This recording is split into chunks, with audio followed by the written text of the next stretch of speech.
This is a sports catastrophe production. Hey there, hello there. It's Jeff Conradome, welcoming you to another sports catastrophe birthday boy. And yes, this was kind of an April Fool's joke on me because I had no freaking clue that this guy was born on April 1st. I thought he was born in June. But yeah, Scott Stevens today celebrates a birthday. He's 57 years old. He was a defenseman for 22 seasons with the Washington Capitals, St. Louis Blues, and New Jersey Devils. I was captain for 13 years. Nice. Stevens would help Washington get to the playoffs for the first time in their career. He only spent one season with St. Louis and then went to New Jersey through arbitration. And basically helped the Devils to 4 Stanley Cup Finals in 9 years, winning 3 of them. He would be the 2000 Conn Smythe Trophy winner. But he would never win the Norris Trophy. Stevens is in the Hall of Fame since 2007. He actually retired with the most games played by an NHL defenseman until Chris Chelios broke that mark. He didn't have a plus-minus rating below 0 in any of his seasons. So, Stevens was born to Larry and Mary Stevens, the middle child of 3 brothers. Mike Stevens would actually have a brief NHL career, and older brother Jeff, with a G, would be a scout for the Devils. But what's more important than that is that Scott Stevens was born in, yes, Kitchener!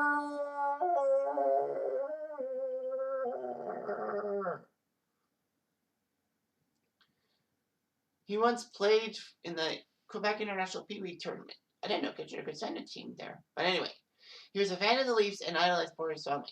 Nice. He attended Eastwood. Okay. But funny thing is that one of his teammates actually won a Super Bowl with the Washington Redskins. Marcus Koch. Marcus Koch. He was German born, but he was part of the 1988 Redskins team that won. Wow.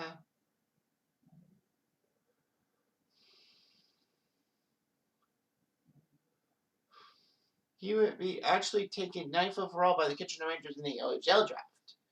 And in his one and only season in the majors, the 82 Rangers were good.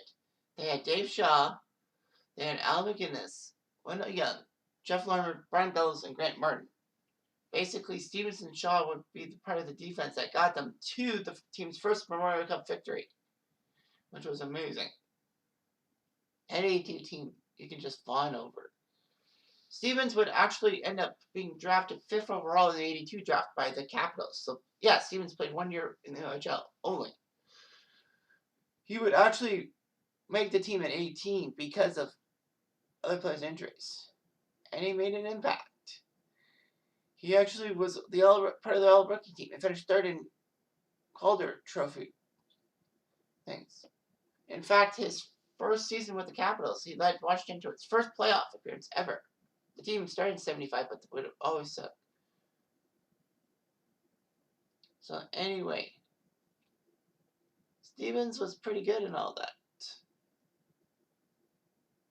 So Stevens was fine for Washington. After 8 years in Washington, he decided to move on. St. Louis offered him a 4-year deal worth $5 million. Not per year, but overall. Washington did have the option to match the offer sheet because he was a restricted free agent. They declined and got 2 first-round picks from St. Louis. And all that.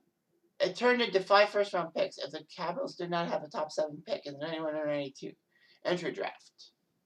And Washington never did. So basically, they got 5 first-round picks in a sense. 2 of those picks that went from St. Louis to Washington ended up being Sergei Gonchar or Brandon Witt. So St. Louis made up like bandits. Scottish bandits. Anyway, Stevens was the highest paid defenseman in the league with his deal. And a $1 million signing bonus.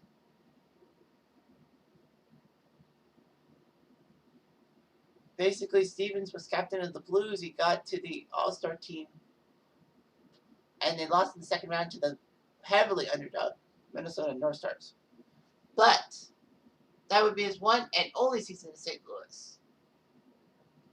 The Blues would sign Brandon Shanahan from the Devils and would have to give up compensation because Shanahan was a restricted free agent. As the Blues still owed first round picks to Washington because it was now 5 because Washington did not have a top 7 pick. They needed other compensation. The Blues offered Cujo. They offered Rod Brindamore 2 draft picks, but the Devils wanted Stevens, and he got to be in New Jersey. He didn't want to report to the Devils, mostly because they wanted to settle in St. Louis, and he didn't like the organization and all that.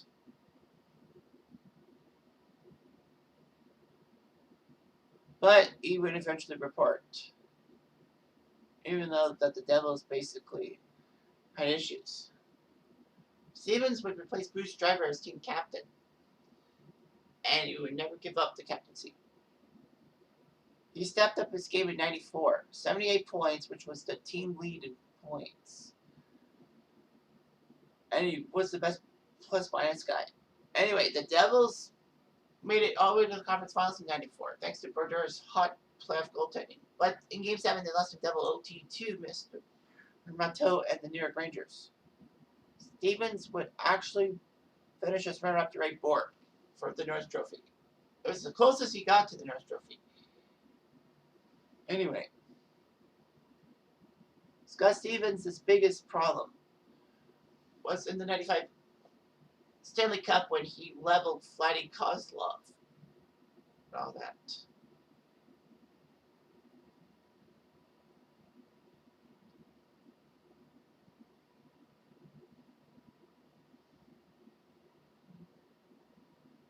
So anyway, the Devils helped Scott Stevens do pretty well for himself. However, the 2000 playoffs would also be another big playoff hit. In the conference finals, Game 7, when the Flyers were up 3-1 and the Devils came back to force Game 7, the tension was palpable. And then Scott Stevens just had to hit a defenseless Eric Lindros, who was skating through the neutral zone with his head down. Stevens knocked him down with his shoulder, giving him a massive concussion. And that would be the end of Lindros' career in Philadelphia. All that. Devils would win the game 7 2-1 and got to the Stanley Cup Finals and won it thanks to Jason Arnott's double OT goal. So Stevens did pretty good for himself. He added his list of playoff hits in 2003 when he blindsided Paul Kariya of the Ducks. But this did have a fairy tale ending as Kariya got up and then minutes later he was on the ice and he scored off Martin Brodeur, helping the Ducks win Game 6 to force Game 7. Sadly, though, for the Ducks, the Devils won in Game 7. Stevens actually tied a mark for appearances in a Game 7 in a playoff series for 13 in this Game 7. Everyone was mad that the Conn Smythe went to the Ducks goaltender instead of one of the Devils, but they said there were too many worthy Devils candidates and there was a lot of split votes. Stevens would retire after the 2004 season. All that. Stevens would actually win a gold medal for the 91 team in the Canada Cup.